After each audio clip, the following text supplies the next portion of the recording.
Chapter 273, The Last Hurdle, 4. KZZZZZZZ, holding onto a cylindrical glass tube, a faint red glow enveloped my hand. The contents inside of the cylindrical glass tube slowly started to boil. This should do. Staring at the gas that was forming in the tube, a satisfied smile appeared on my lips. Glancing towards my right where one of the guards was dully standing, I removed the mask that was on my face, revealing my burned-up face. Here, put this on. Walking next to him, grabbing his hand and raising it towards his face, I gave him the mask. This should do for now.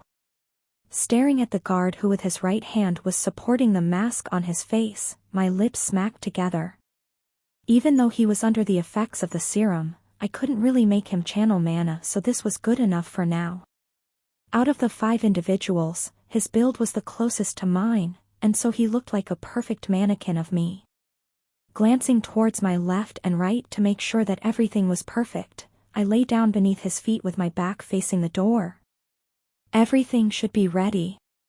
According to my estimates, within a couple of minutes, a special unit would come to the room. That was the unit designed to hunt me down. Just like they wanted me gone, I wanted them gone as well. My goal in killing them was so that I could take their commander's badge. There were multiple gates at the bottom level, and according to my estimates, they were heavily guarded. But gates had different grades too, with some gates specifically only accessible to those that were of a higher grade. Unlike the common gates, they should be less guarded since they required a special badge in order to access, which no one would expect me to have. Luring the commander to me was the real goal. He was the true key to my escape. By giving such subtle hints and flaws throughout my escape, I wanted to create a scenario where they would see me moving in accordance with their predictions, whilst in reality, I was masking my true intentions. They were treating me as though I was a mouse stuck inside of a labyrinth with no escape route, when in reality, it was the exact opposite. The entire time, the one controlling their moves was me. If there was no escape route, I just merely had to create one. Vroom. Vroom. Vroom. Appearing inside of a lush green forest, was a small black portal. Emerging from it were over 15 individuals, each with a distinctive aura revolving around them. Stepping out of the portal and putting her hand in front of her forehead whilst gazing at the scenery in front of her, Monica muttered. "Well, this is not what I expected." "What did you expect?" Amon asked as he stared at the enormous infrastructure in the distance. "Did you expect to be transported inside of a cave?" "No," Monica shook her head. Scratching her nose, she said. "I was expecting something along the lines of a blood-red sky, or dark clouds with lightning crackling down from the sky, oh, and a black castle too." "You watch too many movies." Listening to Monica's words, Amon was left speechless. "You realize we're on Earth, right?" I know, but a woman can still imagine, no? There's a limit to how much someone can imagine." "What did you say?" "All right, be quiet, the both of you." Cutting Monica before she could blow her top off was Tassus. "Don't forget we're here to finish a mission. Bicker later, not now." "Tisk, fine." "Right." At Tassus's words, Amon and Monica begrudgingly nodded their heads. "So what next?" Amon asked. "What are we supposed to do now that we've infiltrated the place?" "That is up to Monica." Responding to Amon, Tassus looked at Monica. "If you can please do the honors?" "Me?" "Yes, go ahead." "Don't mind if I do." Laughing to herself, Monica unsheathed a thin silver sword from the side of her waist. Caressing the body of the sword, she muttered. "It's about time I try this baby out." Dawn of the Avenger, the ranked sword that she had gotten from the auction almost 10 months ago. Ever since buying it, she had never tried the sword before, but now that the opportunity had presented itself, Monica couldn't help but be excited. Tisk, if only I didn't specialize in defense. Staring at Monica's sword, and turning his head to the side whilst clicking his tongue, Amon grumbled to himself. If only I had at least one offensive ability. He was called the Unbreakable Shield for a reason. It was because he could stop the attacks coming from multiple ranked heroes at the same time without dying. He was a walking fortress, and one of the reasons why he was selected for this mission. Unfortunately, despite his great defense, he lacked in the offensive department, and even though his personality was that of someone who wanted to destroy things, he could only watch as Monica hogged all of the fun for herself. Right, before I forget. Just when Monica was about to prepare to attack, recalling something, she turned around and looked at the infiltration team. The moment my attack will land, that is when you guys go and infiltrate the facility. A solemn look replaced her usual childish one. Just like the director said, your goals are the portals, so head there as soon as I create an opening. Roger. The infiltration team solemnly nodded their heads. Just like Monica said, the goal of the mission was to destroy the portals that were inside of the monolith. More specifically, the core inside of the portals. Upon cracking the core, they would be able to create a massive explosion that would destroy a major part of the monolith as well as kill a lot of their important figures. An eye for an eye, a tooth for a tooth, Monica muttered inside of her mind as she recalled what had happened 8 months back at the lock. Indeed, Monica had never forgotten the events that took place 8 months back 8 months ago. What she was doing now was essentially the same thing they did back at the lock. She wanted to let them know what happens when they cross lines that they should have never crossed. Good. With a solemn look, Monica raised her sword and closed her eyes. I'll start now. Channeling her mana, her sword suddenly started to resonate, unleashing an orange hue. The magic power slowly started to condense into a gigantic magic sword that levitated in the air. Slowly, tremendous pressure engulfed the area. Within a couple of seconds, the mana in the air had thickened up so much that it started to become tangible. Hoo! Exhaling, Monica opened her eyes and took a step forward. All right, I'm going to start. Get ready. The moment her words fell, she slashed down. Vroom! Slashing down, the world froze and the sword slowly started to move towards the large infrastructure in the distance. Thin undulations of magic spread in the air, fabricating a scene resembling the northern lights. What's this? Just when the sword energy was about to hit the monolith, materializing in front of it was a skinny old man with sunken eyes and cheekbones. With a black mantle covering his body, the old man held a scythe in his right hand. Glaring at the sword, he shouted. How dare you! Waving his hand forward, a translucent green shield appeared in front of him. Next to him, multiple other individuals appeared. But it was too late. Boom! The sword came into contact with the shield, and a massive explosion reverberated throughout the surroundings. Glasses shattered and the whole building shook. This was the beginning of the Union's counterattack against the monolith. Appearing before the dorm room and double-checking with the surveillance department that 876 had not left the room, Luther glanced at the 3 recruits that had followed him. You guys stay out, I'll scout first. He warned. According to his predictions, the moment he would step into the room, the first he should see would be the corpses of the people that used to stay in that room. He had already asked the surveillance team beforehand, so he knew exactly how the people inside of the room looked like.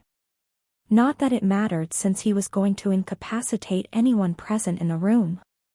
The only reason he wanted to go first was that, aside from keeping the recruits safe, he wanted to keep the artifact that could change faces to himself. Having witnessed 876's journey all the way from the lab, Luther knew about the capabilities of the mask, and without a doubt, it wasn't a simple artifact. He knew it was a treasure, and he needed to get his hands on it at all costs. The closer he got to the mask, the greedier he became. This was one of the side effects of signing a contract with a demon. Their innermost desires overpowered everything else. This was the main reason why he didn't directly capture 876 back when he first saw him. The same could be said about the current situation. Had it been a more rational person, they would have been able to capture 876 by now, but Luther was not in a rational state. All he could think at the moment was the mask. Clink. Taking out a white card and scanning it, the door unlocked. Upon unlocking the door, without wasting time and opening the door to the room, the first thing Luther saw was an individual standing in the middle of the room holding onto a wooden mask that neared his face. With one guard beneath his feet and the others scattered around the room dead, the person standing in the middle of the room did not move. "I've got you now, 876. Staring at the mask, without wasting any time, Luther dashed towards 876. Bang! Tackling him with his shoulder, 876 crashed against the other side of the wall. The mask fell onto the floor and 876's back directly smashed against the wall as dust flew in the air. Briefly glancing in the direction of where 876 was and making sure he was knocked out, squinting, Luther lowered his head and stared at the mask that was by the side of his feet. Lowering his body, he grabbed the mask and checked its status. So this is the artifact that allows you to change faces? Checking the stats of the mask, a look of amazement appeared on his face. Unranked artifact, no wonder you were able to make it this far. The more Luther looked at the mask, the more amazed he became. Despite being a commander, he was only in strength. He never actually owned any strong artifact, like the one that he was holding. Lifting his head and staring at 876, the undisguised greed in Luther's eyes became obvious as his face twisted savagely. "From this moment onwards, this mask is mine," Luther muttered inside of his mind. So predictable. A cold voice suddenly rang from behind, startling Luther out of his thoughts. Shortly after, a small crystalline object flew in Luther's direction. Turning around, Luther raised his hand to block the attack. Crack! However, the moment his forearm came into contact with the crystalline object, it broke apart into millions of pieces as a green gas diffused in the air, completely enveloping Luther's face. What the? Completely taken off guard, Luther inhaled the gas that spread in the air. Ha! Within a couple of seconds, Luther's eyes shot wide. Small red threads or blood appeared by the sides of his eyes as he knelt on the ground with both hands by the side of his neck. Opening his mouth like a goldfish, Luther struggled to find any words to say as his breathing started to become more laborious. The human mind sure is strange. The cold voice once again rang inside of the room. Standing up, an all-knowing look appeared on Ren's face. All it takes is one artifact and they completely lose sight of what's around them. Well, in your case, it most likely has to do with the contract you've signed, but it really is easy to manipulate someone like you. Had Luther looked at the person he had knocked out, or just taken a better look at his surroundings, he would have easily found out that something was not quite right. But by directly exposing the mask in front of him, Ren had diverted his attention away from everything else, making Luther's next set of movements extremely predictable. Ren revealing the fact that he could change faces back in the forest was for the purpose of igniting Luther's greed. By following his primordial instincts that were enhanced due to the contract he signed, he became nothing more than just a puppet that Ren could easily control. Everything that Luther did after he found out about the mask was in accordance with what Ren willed. Kahua! Lifting his head, Luther watched Ren slowly walk up to him. Even though he wanted to fight back, he could barely lift his body as everything inside of him was melting at a rapid rate. If not for the intense amount of mana he was using, he would have long have died. Lifting the hat off of his face, and revealing his burned face, Ren tapped on the sword that was by the side of his waist. Thank you for acting like I wanted you to. Click. Following this, a subtle clicking sound rang out, and silence descended in the room. Chapter 274, Ill-Fated Relationship 1. Wow, that's a lot of stuff. Staring at the commander's dimensional storage, I was amazed by the things he had inside of it. From potions to artifacts, he was loaded. I should check that stuff later. My priority should be the card. There was a time and place for everything. Now was not the time for me to get distracted by the things inside of his dimensional storage. My priority should be the card. Without it, my escape route was blocked. Here. Thankfully, it didn't take long for me to find it as a black card quickly appeared on the palm of my hands. Staring at the card, I put it back in my dimensional space and headed for the door. I better hurry out of this place. The hardest task was completed. All I needed to do now was rush all the way towards the gates at the first level. Commander, is everything all right? However, just as I was about to leave the place, someone else entered the room. The moment the individual entered and my eyes landed on him, my pupils dilated and my body froze. What are you doing here? I muttered out loud. You know me? Gazing in my direction for a brief moment, Matthew's eyes paused towards a certain corpse behind me. Commander?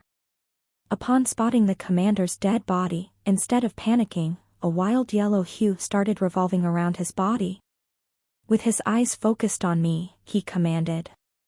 Ezra. Elisa. You called?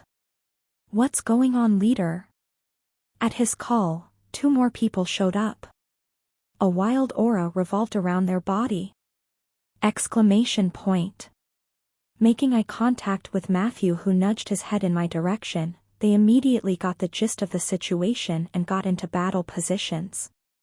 You. Unsheathing his saber, Matthew didn't immediately attack. Pointing it in my direction, he said. From your previous words, it seems as though you know me. Staring at my face for a couple of seconds, a trace of disgust flashed across his eyes. But I don't ever recall meeting someone like you. Especially with a face as memorable as yours. Listening to his words, a light sigh escaped from my lips as I quickly regained my calm. Ha! Scratching the back of my head, I muttered out loud. Your attempt at trying to buy time is honestly pathetic. A green hue suddenly enveloped my body as I placed my hand on the grip of the sword. Oh, and about what you said before, I don't actually know you, I was just expecting Luther to come by himself. This part wasn't a lie. I had originally expected Luther to try to accomplish this mission by himself with the goal of taking the mask for himself in mind. Never did I expect Matthew to show up. But it didn't matter. Gazing at Matthew and the 3 people behind me, neither one of us moved.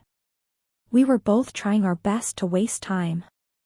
Him for getting a better understanding of the situation and getting in battle formation with his members, and me for my mana. I need to finish this quick. I thought to myself, as my eyes peered through the gap of the door behind Matthew and his 2 companions. Making sure that there was no one else, I once again looked at them and analyzed their strength. Judging from the mana revolving around them, all of them are ranked, with Matthew being slightly stronger at rank. This wasn't strange though.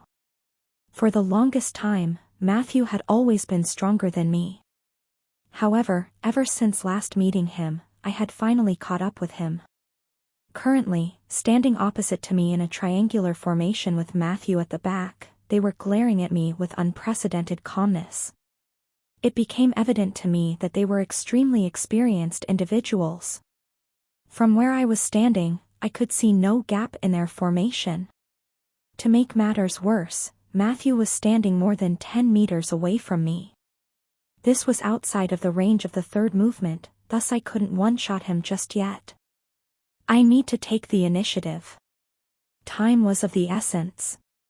If they called for backup, then the situation would truly start to become troublesome. Although it wouldn't hinder my plans as they would think that I was going for the normal gates, it would reduce the chances of me escaping by a certain degree. This, I did not want.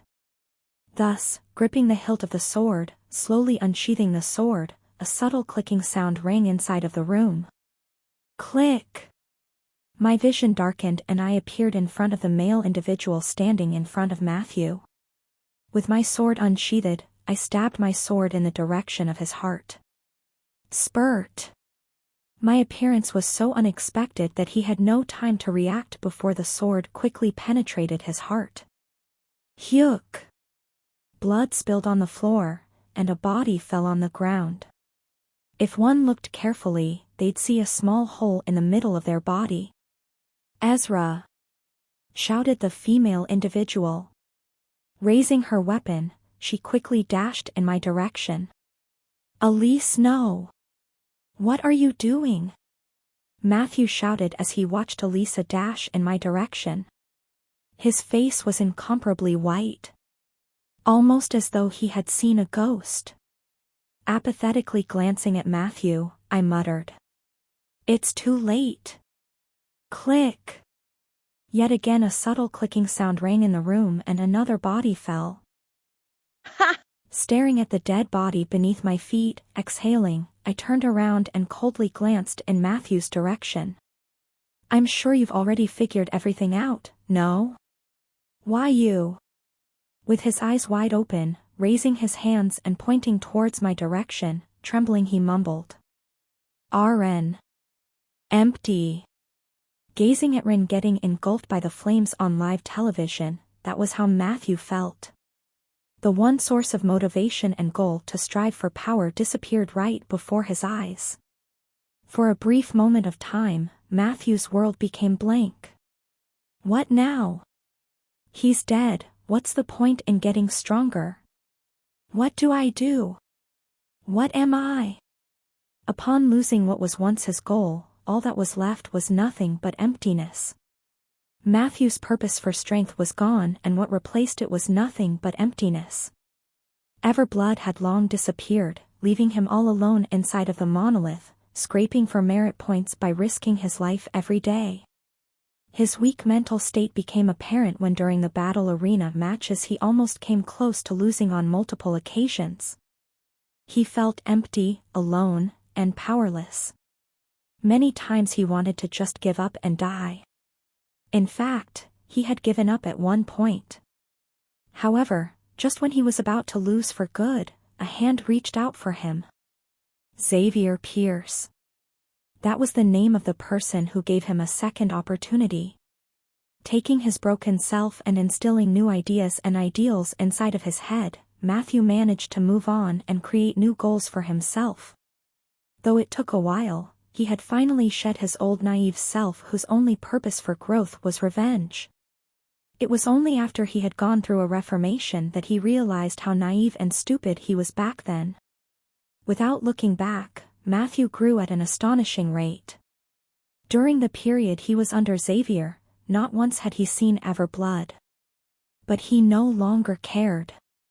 Put into another hellhole, Matthew did whatever he could to survive.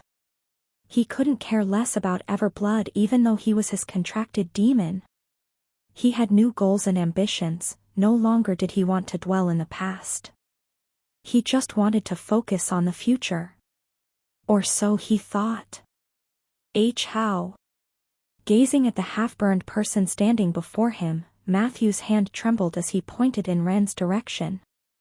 Yo! Ezra! Cutting Matthew off was Elisa, who screamed as she watched her companion, Ezra, die right before her eyes. How dare you! Glaring at Ren, Elisa raised her sword and dashed in his direction. Elise, no! What are you doing? Snapping out of his thoughts, Matthew shouted as he stared at Elisa. She was no match for Ren. It's too late. Click! But it was too late. A subtle clicking sound rang out, and a body fell on the ground. It all happened in a flash. Too fast. fast to the point that it was almost impossible for him to keep up. Gazing at Elisa's lifeless body on the ground, Matthew lifted his head. Standing above Elisa, Ren slowly turned his head. "I'm sure you've already figured everything out, no?" That familiar voice. Busy figuring out his opponent, Matthew was unable to make the connection until just now. The sword technique and the voice. It was a voice that he was all too familiar with. Closing his eyes, Matthew forcefully calmed himself down. After that, opening his eyes, he calmly looked at Ren before asking, "Aren't you supposed to be dead? It'll take much more than an explosion of that degree to kill me." Standing a couple of meters away from him, Ren coldly replied, "Is that so?" "Yeah. Judging from how you killed my 2 companions with 2 big moves, you must be pretty low on mana, no?" "You're not wrong." Matthew smiled whilst a yellow hue that was mixed with black threads expanded from his body. A green hue similarly expanded from Ren's body. As the mana on both of them soared, the atmosphere inside of the room became tense. Intense bloodlust enveloped the room as the two glared at each other. "Should we finish what we've started?" "Yeah." Ren slowly closed his eyes and immediately exhaled a long breath.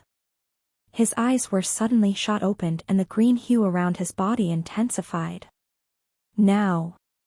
Sharply starting at Ren's hand, just when he was about to touch the sheath of his sword, Matthew made his move. His toes gently pressed onto the ground as his body shot forward like a lightning bolt. Click! A subtle clicking sound rang out. Clank! However, unlike the previous times, the sound of metal clashing rang out. Separating from each other, Ren frowned whilst Matthew smiled. "Even if you're alive, since you've revealed what sword art you practice, defeating you shouldn't be a problem." The keiki style was famous. It was so famous that basic information about it could be found on the web. Even though Ren had died, Matthew researched the keiki style. One notable feature of the keiki style was that it had 5 movements, and in between each movement there was a time when the practitioner needed time to accumulate mana. As long as he attacked before he could activate each movement, the only thing Matthew had to deal with were extremely fast attacks. Although tricky, they weren't impossible to defend and counterattack against. Hue up! With a wave of his hand, the saber in Matthew's hand carried a ferocious force as it slashed vertically towards Ren's front. The pressure coming from the attack caused Ren's clothes to flutter slightly. Sensing the incoming attack, Ren's brows twitched slightly. His indifferent eyes gazed at the incoming attack with unprecedented calmness. Removing his hand from the sheath of his sword, Ren raised his hands and followed the movement of the saber. With his eyes tracing the movements of the saber, Ren's hands glowed. Soon the saber arrived before Ren, who took a step back. With his right hand touching the body of the saber, Ren's hand moved in a S movement. What?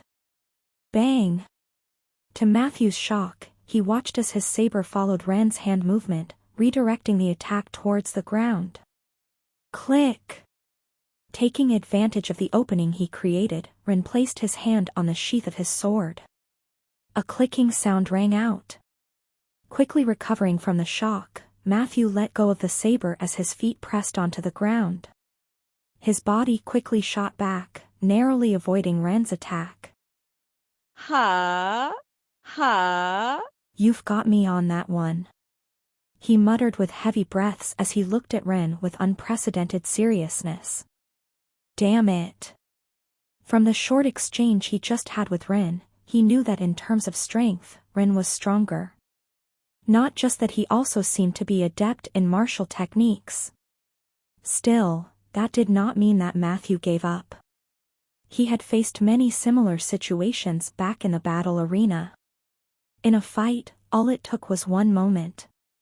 One moment to decide the end of the battle. That was what he was waiting for. That one moment. Hoo! Exhaling and tapping onto his bracelet, Matthew took out another saber from his dimensional space. Although it wasn't as strong as his previous saber, it would make do for now. Staring at Ren opposite to him, Matthew decided to go all out. Let's see what happens when I increase my speed. Slashing down, he once again shot explosively forward. This time around, the speed appeared to have instantly become many times higher than what it was earlier as his figure became a blur. In a second, he had already arrived before Ren. Gazing at his cold face, Matthew slashed. Chapter 275, Ill-Fated Relationship, 2. Whoom. Redirecting with his finger, a translucent yellow ring materialized above Matthew's armpits, and below the saber. Crack. Making contact with the ring, the saber broke the ring into millions of particles that diffused in the air. Fortunately, although it broke, it had served its purpose as Matthew's attack had pretty much been stopped. By directly stopping the saber mid-swing rather than at full swing, Ren was able to reduce the amount of force the ring was subjected to upon making contact with the attack. This was one of the things he had learned in his experience at the monolith. Tapping onto the ground with his feet, Ren shot back and distanced himself from Matthew. No, you don't. With the saber in his hand, Matthew chased after Ren. Fully knowing just how dangerous and powerful the Keiki style was, Matthew knew that he couldn't give him any time to breathe. If he gave Ren time to breathe, he was as good as done for. Why? With each passing second, his attacks became more and more vicious. The yellow hue that resonated from his sword thickened, enveloping his whole body. Ha! Matthew roared out loud. The hue that was revolving around his body disappeared and agglomerated at the tip of his saber. Instantly it shot like a bullet towards Ren. Unable to react to Matthew's sudden burst in power, the attack smashed solidly on Ren. The only thing he could do was stack 3 rings in front of him. Bang! Hyuk! Despite the rings revolving around his body cushioning some of the force of the impact caused Ren to firmly smash against the side of the room. Landing back first against the wall, Ren found himself unable to breathe for a couple of seconds. Hoo! Gazing at Ren opposite of him, Matthew slowly exhaled. He didn't continue his pursuit. It wasn't that he didn't want to, it was because he couldn't. There was one major flaw with Matthew's current strategy. It was that it heavily consumed his stamina. Especially that last attack. Even though he was trying his best to mask it, he was slowly running out of stamina. If he continued to attack now, the chances of Ren being able to exploit his tired self increased. He preferred to play it safe. Gulp. Tapping onto his ring, Matthew took out a couple of potions and quickly downed them. Slowly his stamina and mana started to recover. I should be in a better state than Ren. Matthew thought as he wiped the side of his lips. Ren had used 2 major moves to beat his 2 companions. Coupled with the fact that he had killed the captain, Matthew estimated that he was currently extremely tired and low on mana. As long as he kept replenishing his stamina and mana with his potions without giving Ren any time to consume them, victory was in his bag. Ugh. Eyeing Ren opposite to him, he watched as he slowly stood up. Dusting his body, apart from his torn clothes, Ren was fairly unscathed. Staring at Ren, Matthew noticed that his expression was still calm. Frowning, he spoke, "You have really surprised me. Compared to years ago when you were much weaker than me, I must say, you've truly grown." Matthew was honestly shocked by Ren's rate of progress. He could remember not long ago when Ren's talent assessment was only rank. At that time he thought that he and Ren would never be on the same level, but surprisingly, Ren was now in the same rank as him. Most shockingly, Ren had done it without the aid of the demon fruits that brought a massive increase in strength upon the first ingestion. Though I hate to admit it, it seems as though you've finally surpassed me. Matthew's eyes became solemn. But don't let that fool you.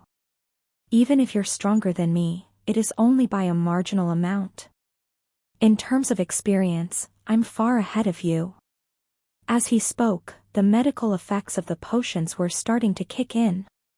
The yellow hue around his body slowly started to stabilize. In fact, it was also showing signs of thickening. Listening to Matthew's words, Rin did not give a reply. He merely lifted his eyes and glanced indifferently at him. As he sensed the slowly soaring yellow-colored energy within Matthew's body, he quickly got into a stance. That's enough speaking from me. It's about time we end this relationship of ours. Matthew slowly raised his hand.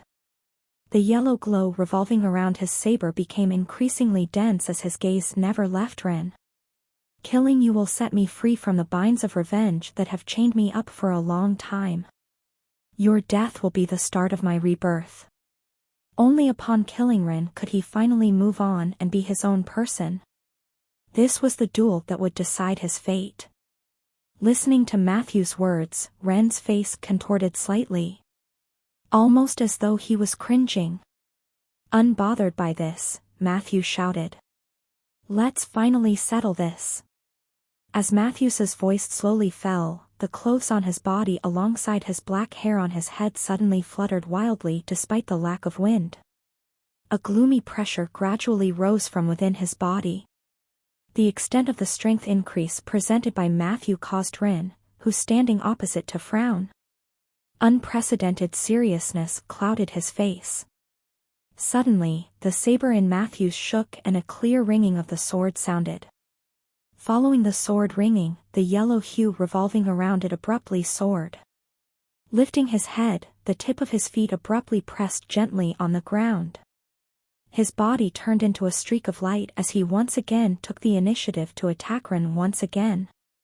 The strategy was the same as before, attack before Rin could have enough time to do any big move.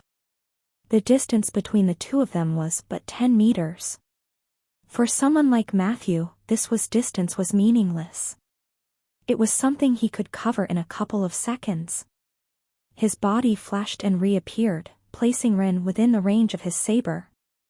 Stabbing his saber, like a venomous snake in an almost erratic and unpredictable pattern, the sharp yellow glow revolving around the saber condensed slightly as it trickily pierced at Ren's chest in a vicious manner. Ha! Matthew roared. Relaxing his brows, Rin indifferently watched the tip of the saber that was slowly enlarging in his vision. Raising his head, a smirk appeared on his face. Naive. Right when the attack was about to land on Rin, Matthew felt a cold chill wash over his body. The hair at the back of his head raised, as he abruptly turned his head. Raising his left foot, Rin stomped heavily on the ground and an explosive sound was created. His body turned into a black-colored shadow and like a ghost, Rin disappeared from where he was standing, reappearing behind Matthew. Ha! Roaring, Rin punched out. Borrowing the force from his half-rotated body, his fist viciously smashed towards Matthew's back with a terrifying force. An ear-piercing energy explosion rang inside of the room as the color green flashed across the room. The reason why Ren's fist was coated in green was because at the moment it was currently coated with wind scions. Using the same principle as the Keiki style, borrowing the speed that he got from the wind scions, Ren released a devastating attack that was almost as fast as his regular sword attack. This was a principle he had developed after contemplating on the Keiki style for a long time and combining it with his martial manual. If it worked on the sword, could it work on his fist? The result? A terrifying attack that left Matthew breathless. This was Ren's true finisher. Everything before that was Ren merely trying to trick Matthew into thinking that he could only attack using the Keiki style, making him forget that he now could use martial arts. Staring at the incoming fist that was slowly enlarging in his vision, Matthew could only open his mouth absent-mindedly. It was already too late. He knew it. Bam! Hayok! The fist directly smashed into Matthew's stomach.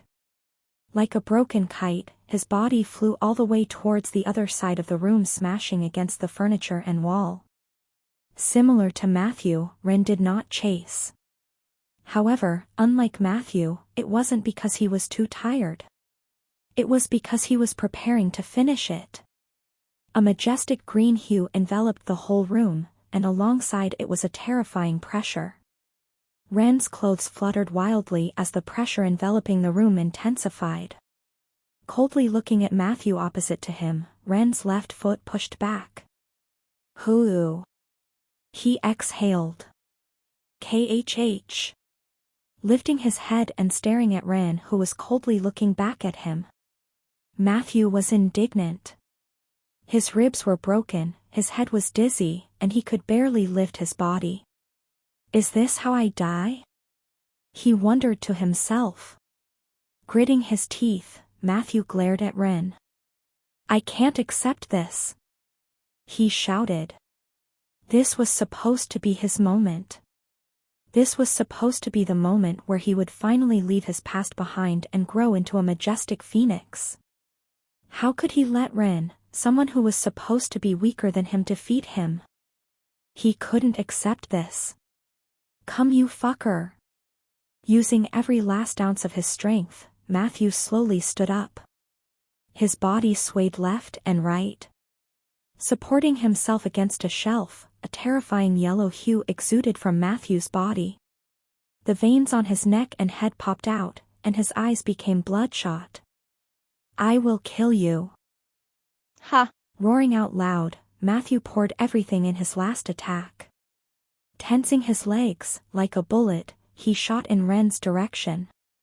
Coldly looking at Matthew, who was approaching him, Ren closed his eyes.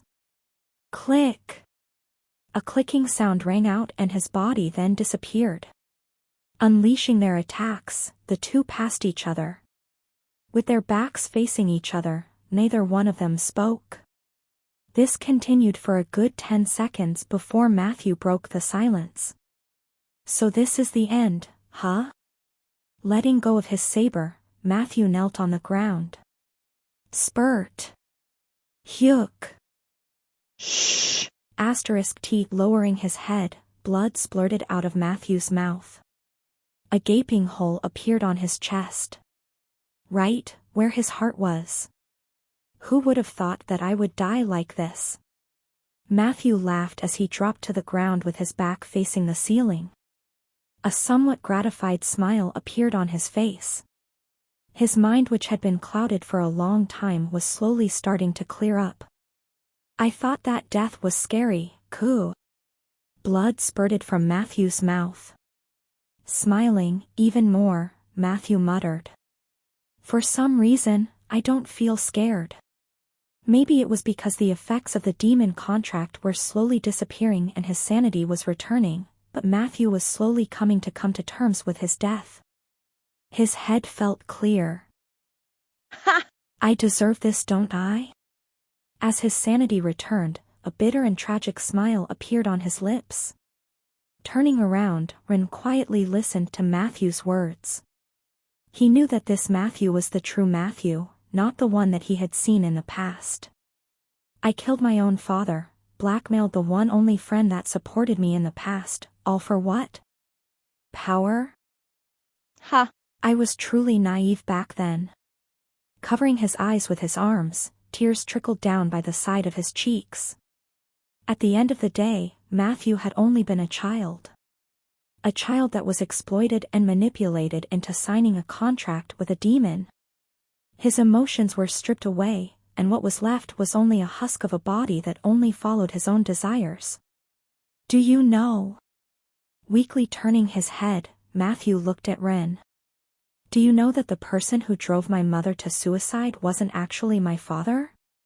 A sad laugh escaped from his lips. Indifferently looking at Matthew, Ren did not speak and just listened. It was the demon who contracted me. Matthew hoarsely laughed. What's worse, is that even when I found this out, I felt no anger or sorrow over her death. I was already too far gone to feel those types of emotions. The reason why Matthew had signed a contract was due to his hatred for his father for driving his mother to suicide. It turned out that they had both been under the control of the demon to act like that. If not for Everblood, he would never have found out, and even then, he felt nothing upon learning of this. He just continued pursuing strength. Looking back at it now, I truly was too naive. Quietly listening to his story, Rin lowered his head. He didn't feel sorry, nor any pity for him. It was already too late for him. The things he had done were already done. Even if he was manipulated into doing those, he couldn't bring himself to forgive him. He couldn't change the past. Though tragic, this was Matthew's fate. Hey, I know you hate me for what I've done to you in the past, but... With hollow eyes, Matthew stared at the lights from the ceiling. His consciousness was slowly slipping away, and his breathing was starting to become fainter.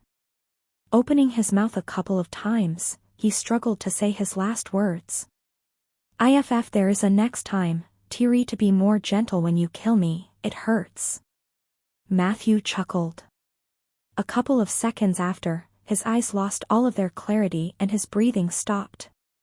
He had died. Hoo. Closing his eyes, Rin quietly looked at Matthew for a couple of seconds before lowering his body and apathetically looking at him. Closing his eyes, he proceeded to take his dimensional space. Then, taking his mask out, he prepared to put it on his face. Boom! However, just as he was about to copy his face, the whole building shook and a massive explosion rang out. What the? Chapter 276, Total Chaos 1. Boom! The whole building shook, and all the furniture in the room fell onto the ground. Stumbling back a couple of steps, my eyes opened wide. What in the world just happened? Without wasting time, dashing out of the room, I ran towards the entrance of the dorms. Because the area had been sealed by Matthew and his two companions, there was no one in my area. It took a while for me to spot some people. What's going on? What happened? Turning right and walking into a corridor, startled guards appeared everywhere as they wondered about what had just happened. The confusion only grew deeper as more and more people came out. Is the monolith under siege?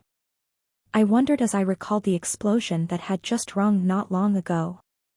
The force coming from the explosion was so strong that I knew that a big enemy had attacked the whole building. The real question was, who attacked the monolith? Was it perhaps the Union? Or was this due to some internal disputes inside of the monolith? Quite frankly, I wasn't sure.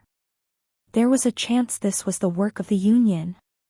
If I don't remember incorrectly, they have an artifact that allows them to travel to the main headquarters of the monolith. This was something that I knew they had since it did not only teleport to the monolith, but to other places as well. In the novel, they actually never used it to travel to the monolith, but I knew all too well just how much the story had deviated from the original one. The chances of this being the Union were not low. Boom! Disrupting me out of my thoughts, the building once again shook. This time, the explosion was even louder than before as the tremors intensified. Holding onto the side of the wall, I tried not to fall. Wee-yee. Wee-yee. This is an emergency message, we're currently under attack. I repeat, we're currently under attack. All personnel and members, please make your way to the first level to aid the defense unit. I repeat, all personnel. The blaring sound of the sirens rang out, and a warning echoed from the speakers around the building. Immediately after, almost everyone around me rushed towards the exit of the second level. Quick! Everyone onto the first level. With almost everyone here being a guard, upon receiving the orders, everyone rushed towards the first level just like the alarm had told them to. Because of the chaos, no one particularly noticed me, as they all rushed downstairs. Might as well take advantage of the situation. Lowering the cap on my head and putting my mask away, I decided to follow them downstairs. Though I had the mask available to me, now that the whole place was in chaos, I could take advantage of it and escape through them. This was for the best. With this, my mana, which was quite low, could be conserved. The mask did consume a lot of mana after all. Furthermore, amongst the chaos, the probability of someone actively looking for me through the cameras was low. They had probably forgotten about me by now. Perfect. Joining the crowd and hiding my presence amongst the masses, I quickly headed for the first level. Freedom had never been this close. At the same time, 3 elderly-looking people levitated in the air as they coldly looked down below them. Their majestic mana filled the area, causing the air around them to tremble slightly. The 3 elders who appeared in the sky were wearing black-colored robes. Upon closer look, they all looked malnourished with sunken cheeks and red blood eyes. Their bright red eyes swept the entire forest until finally, they paused on Monica, Tassus, and Amon, who were all wearing skin masks to mask their true identities. Instantly, a terrifying pressure bore down on them the moment the 3 elders spotted them. Had it been someone else and not them, their legs would involuntarily become limp under these violent gazes that were filled with killing intent. Humph. Stomping her foot on the ground, the killing intent that was directed towards her vanished instantly. Such tricks won't work on me, Monica muttered in utter disdain. Although the auras of these 3 black-robed old men were lower than hers, a seriousness that was difficult to mask covered Monica's face. The Devlon brothers. You should be able to handle them, right, Monica? Behind her, Amon's expression was light-hearted as he looked at the 3 old men who had appeared in the sky. Just his expression alone made it obvious that he didn't take them seriously.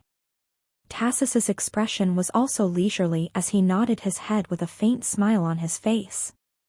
Staring at the sky, he mused for a moment before looking at Monica. Do you want us to help you, or can you take care of it by yourself? Who do you think I am? I can at least take care of this much. Can you really?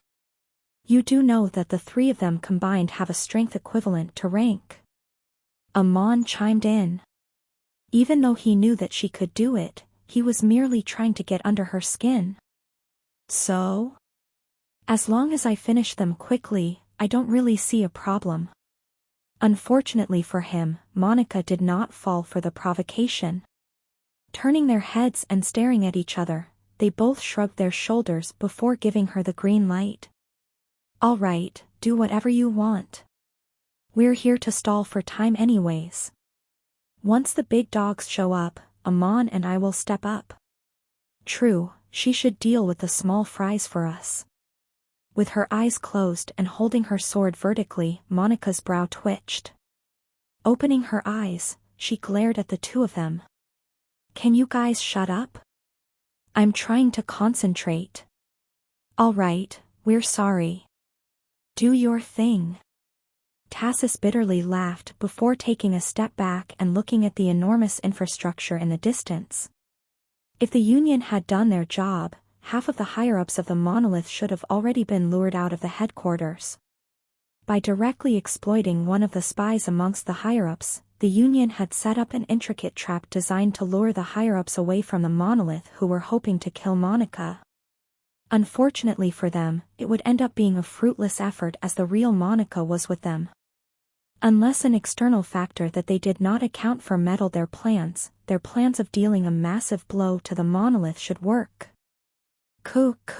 What's this? Some unexpected guests have shown up out of nowhere? You must be looking for death.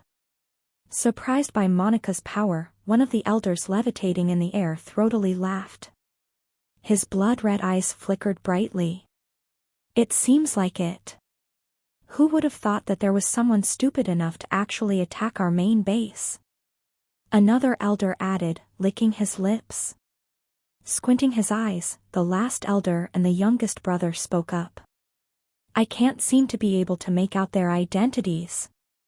They must be wearing skin masks. Hearing their brother's words, the two elders that were talking to each other glanced at each other before taking a better look at the individuals below them. Skin masks were generally a great way for someone to mask their faces. However, they had a fatal flaw, and it was that they could be easily spotted by those whose rank was in the ranks. Placing his hand on his chin, the oldest of the siblings mused. You're right, what's also strange is that I can't feel the auras of the two guys standing behind the little girl. They might be using an artifact to mask their real strength. True. Whilst the three elders were talking amongst themselves, Monica's gaze indifferently swept over them before once again raising her sword. Slowly an orange hue enveloped it. You guys talk too much.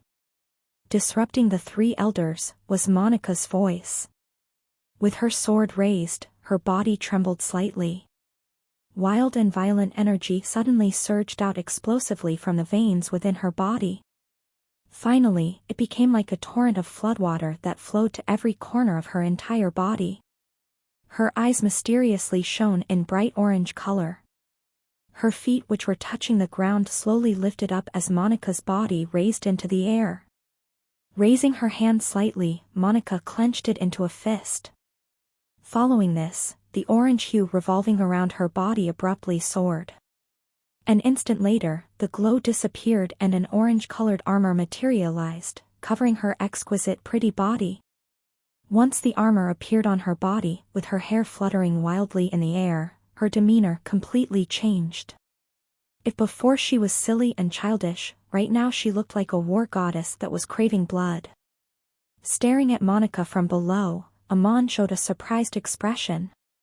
Mana conglomeration, I now see why those bastards put so much hope on her. Though he disliked Monica due to her childish character, he had to admit, she was extremely talented.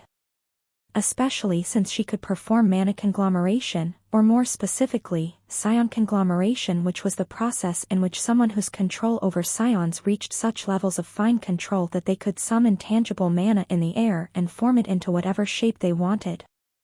In Monica's case, an armor. It was a high-level technique that only the strongest individuals could use it. For Monica, who was only 28 years old to be able to accomplish this, it was nothing short of miraculous. That's mana conglomeration. Similarly, staring at Monica in the distance, the expression of the elders standing not so far from her turned extremely ugly. Their previous arrogant faces had long disappeared. Unaware of what was happening, suddenly opening her eyes, a bright shine enveloped the area as Monica's voice rang out in the distance. Huh? Waves of wild, violent energy that lingered inside of her body rushed out, reaching all the way towards the tip of her sword where it converged together before releasing a terrifying orange beam of light that shot towards the three elders suspended in the air. Wai Ying! Get into formation! Staring at the incoming attack, the three black-robed elders' expressions were incredibly serious. Taking a step back, they got into a triangular formation and frantically moved their hands, creating different seals. Following the appearance of this formation, three powerful mana signatures that were all dark green in color surged out from the bodies of the three of them. The mana that surged out from their bodies did not scatter. Instead, it agglomerated above their heads, forming a translucent circle that slowly expanded before everyone's eyes. The mana that was excluded by the three elders quickly linked itself onto the shield. Within seconds, the shield started thickening up. Brace! For a brief moment, silence ensued, waiting for Monica's attack to approach the shield. As if time slowed down, everyone stared at the devastating attack approaching the elders at unprecedented speeds. Finally, Monica's attack made contact with the shield and an even more powerful explosion rang out. Boom! Everything shook. Boom! The fuck is going on? With another explosion reverberating, the building once again shook, and I almost lost my footing. This time the explosion was so powerful that a lot of the people in front of me fell down. The ceiling also started showing signs of cracking, sending a lot of people into a panic. Fortunately, I was near someone big, and thus, using him as support, I was able to keep my footing. Hurry! Let's go! We're under attack. Grab your weapons and go downstairs. Following the other people, I quickly rushed towards the first level. Honestly, although it was chaotic, somehow within 10 minutes I found myself on the bottom floor.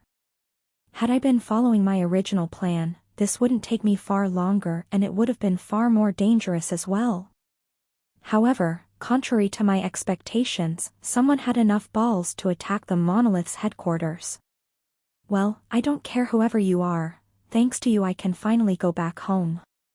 Clenching my fists tightly, I increased my pace.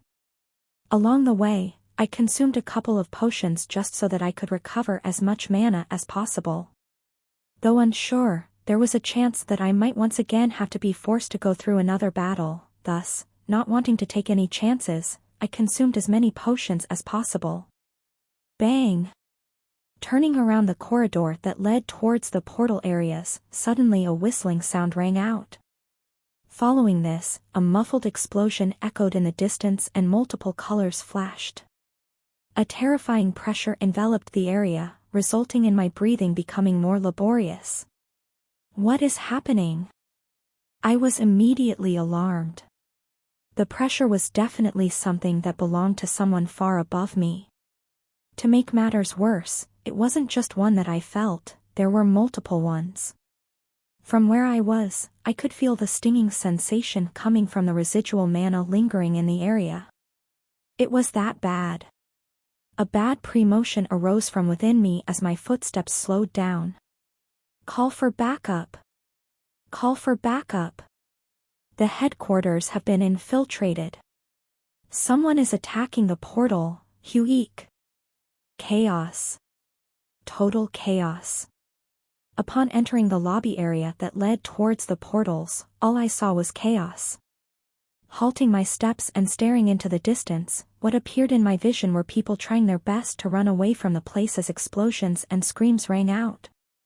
Different colored hues appeared everywhere, and blood splattered everywhere.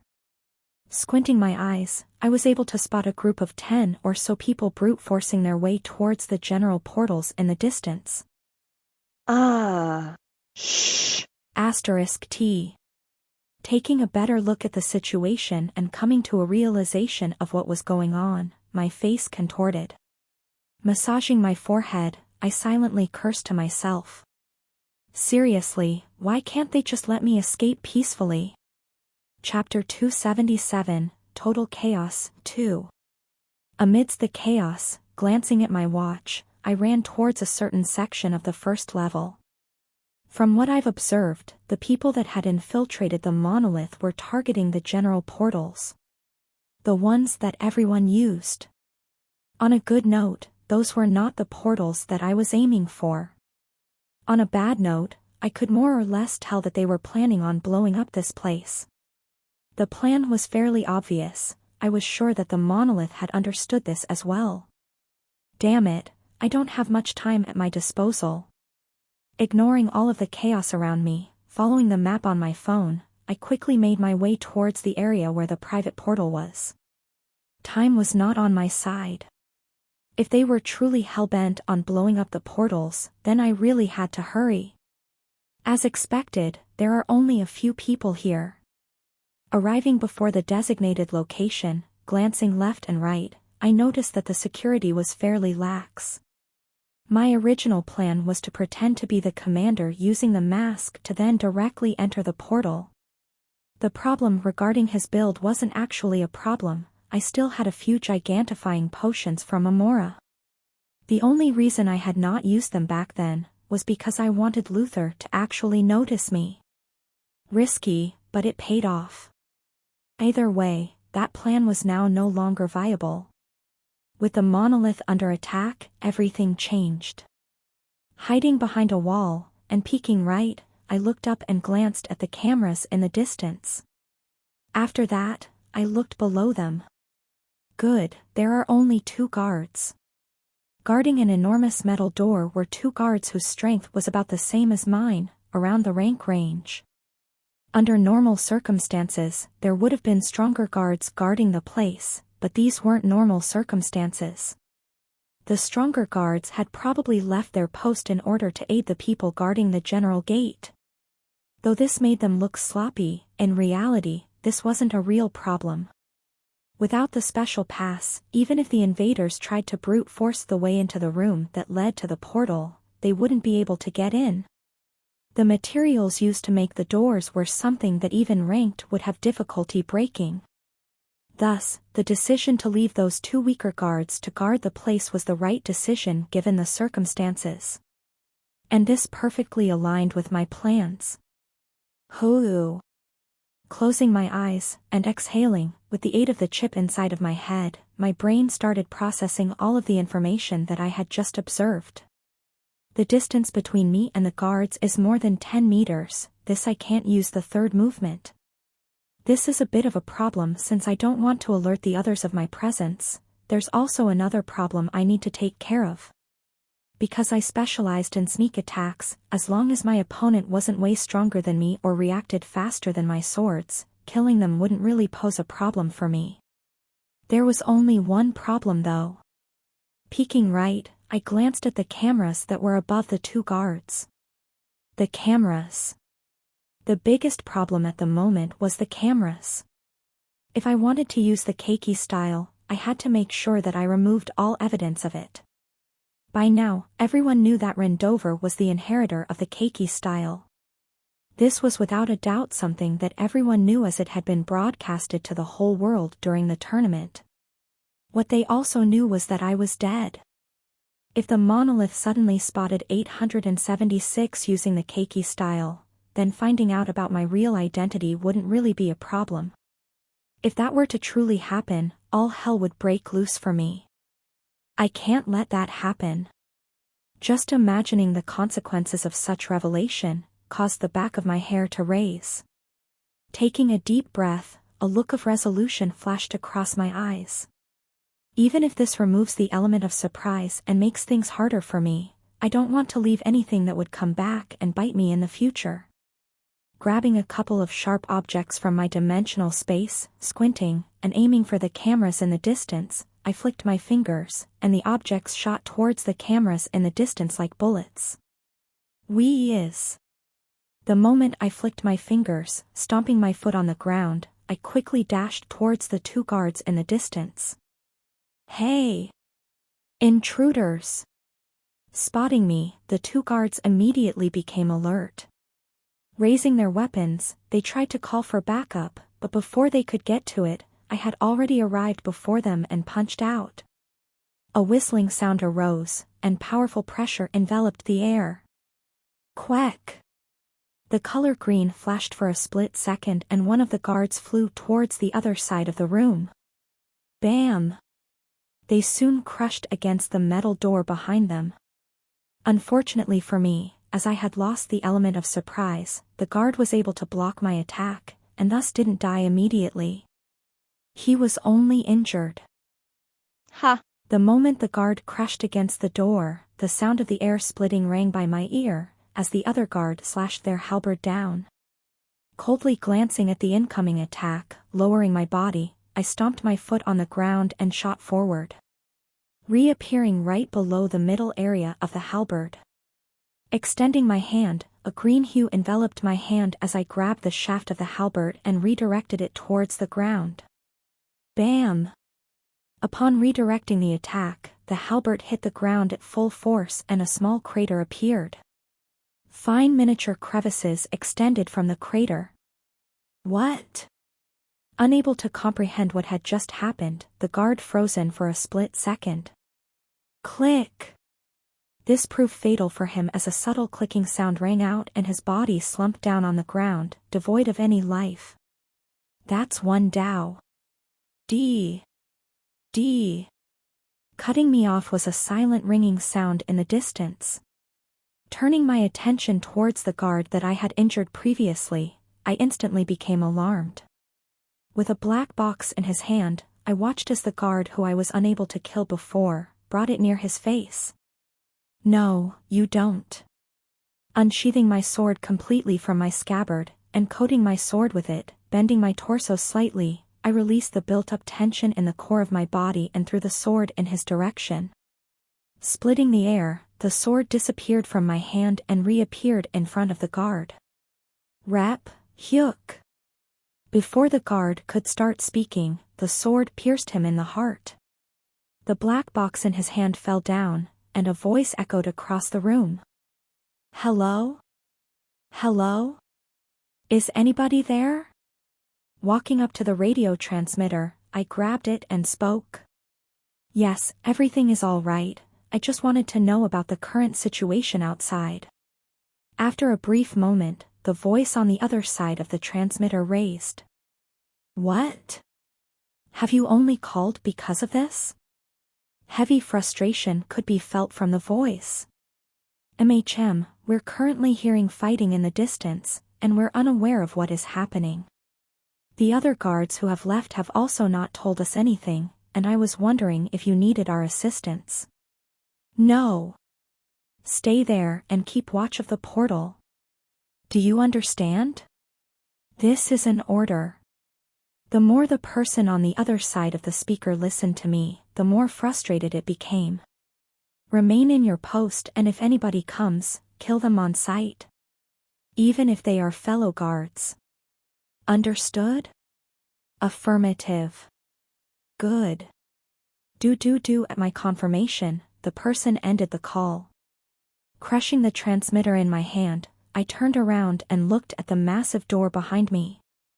Glancing towards the right, I could see a small black box by the side. Without wasting any time, taking out the black card that I took from Luther, I placed it on the black box. Instantly the huge metallic doors unlocked, and I entered the room. Upon entering the room, a massive gate appeared in front of me. At the moment, the gate was completely hollow since it wasn't activated, but even then, I could feel the complexity of the gate from where I was standing. By the side of the portal, there was a white orb that pulsated white light. Knowing what it was, without a second thought, I walked up to the orb and placed my hand on it. == Please select location. Ashton City. Dramada City. Park City. == The moment I placed my hand on the orb, a small window appeared in front of me. On it was the different locations I could teleport to. Without giving it a second thought, I selected Ashton City. Location selected, teleportation activation will now commence. Upon pressing it, the orb lit up, and a humming sound rang out in the room. After that, a robotic voice echoed as visible tangible threads of mana appeared out of thin air, converging towards the portal. Slowly but surely, the threads of mana entered the gate in a swirling pattern. This is it. Staring at the portal, that was slowly activating, I nervously bit my lips. Finally, after more than 8 months in this hellhole, I was so close to finally reaching freedom. Knowing this, I couldn't help but become nervous.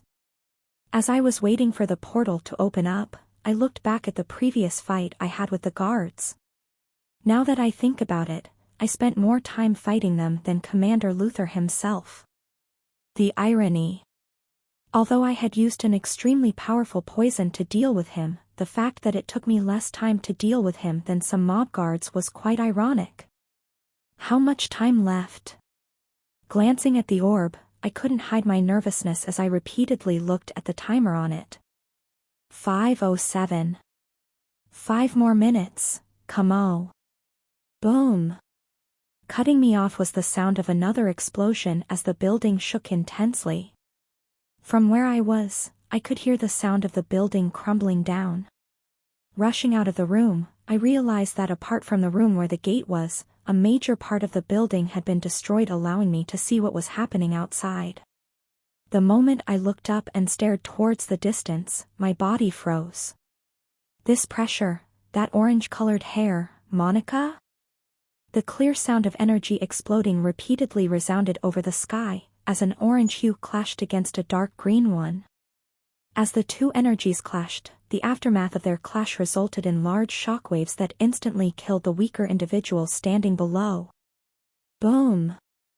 Another explosion rang out as Monica let out a muffled snort as her body got pushed back a couple of meters.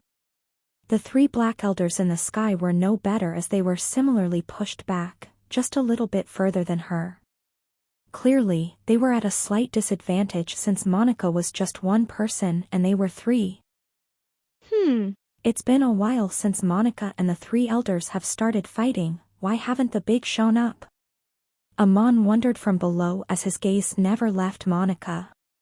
A couple of minutes had passed since her fight with the three elders started, and although she had the upper hand thanks to her mana conglomeration technique, it also had to be noted that her mana was depleting at an alarming rate because of it. Furthermore, the remaining higher-ups of the monolith should have already noticed that something wasn't right. For them to have not shown up by now, something was odd. That's because they are not coming.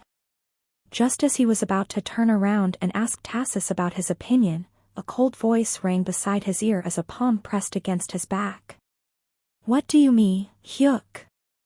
A torrential wave of thick mana exploded onto Amon's back, sending him flying into the nearby trees. Tassus's sudden attack on Amon did not go unnoticed by Monica and the three elders above, who immediately ceased fighting. With her blazing orange eyes, Monica looked in Amon's direction and then looked at Tassus. Although she didn't say anything, from how wildly the mana around her was fluctuating, it became evident that she was both shocked and enraged. Kakik, you've finally decided to reveal yourself? The eldest of the three brothers suddenly burst out laughing as looked below. Had to, it looked like you guys were having trouble. Looking up, Tassus smiled before turning his attention back towards Amon. A trace of pity flashed across his eyes. To have only been able to come out with slight injuries after my sneak attack, the name Unbreakable Shield is not for nothing. Why you? A hoarse voice rang out. As the dust cleared up and Amon's figure was revealed in the distance, with blood trickling down the side of his mouth, Amon's expression was terrifying. Glaring at Tassus, he roared. How dare you betray us? The mana around him suddenly thickened up and agglomerated in front of him. Finally, an enormous black shield appeared in front of him. I will definitely make you pay. Don't take it personally, Amon, I've never actually been a part of the Union. Taking a step forward, with one hand behind his back, a rapier appeared in Tassus's hand. Alternating his gaze between Monica and Amon, Tassus smiled. Tell you the truth, from the very beginning this plan of yours was a trap designed by me. 30 years. That was how long Tassus had been working at the Union. At least on the surface. In reality, he had always been working under the monolith. Under their orders, he had been waiting and biding his time for the right moment. Originally, the monolith did not have any plans on revealing Tassus's identity this early. He was their trump card. However, an opportunity presented itself. A huge opportunity to get rid of one of the heads of the Union alongside a future head. Monica and Amon. By getting rid of them, they'd essentially be crippling the Union. Knowing this, they had no choice but to go through with their plans. To show just how much importance they put on this plan, they had actually sent 3 of their ranked villains towards the trap designed by the Union. This was so that they could reduce any suspicions of the operation being a trap. Honestly, I didn't want to reveal myself this early in the game, but... Raising his hand and clenching it, a blue glow enveloped his rapier as Tassus's clothes fluttered wildly. I just couldn't miss out on the chance of killing one of the 7 heads of the Union. I've had enough with your nonsense. Unable to bear any more of Tassus's talk, Amon cut him off. Then, raising the shield in front of him, his eyes glowed in a mysterious color as the shield in his arms slowly expanded. We'll see if you can, Tassus replied with an amused smile on his face. He then took a stance. Suddenly, both of their auras flared up wildly. The density of the air around them thickened up considerably. Looking from above, Monica's face became chilly. Turning her attention back towards the elders, the mana in her similarly flared up. The natural energy in the atmosphere began to fluctuate vigorously upon being beckoned Monica. She knew that her only option right now was to go all out. Below them, a countless number of gazes watched the intense fluctuations of natural energy in the sky. All of them knew that a frighteningly and class battle was about to erupt. Amongst those gazes was a burned-up youth whose face contorted more with each passing second. Ugh. You've got to be. Shh. Asterisk ting me.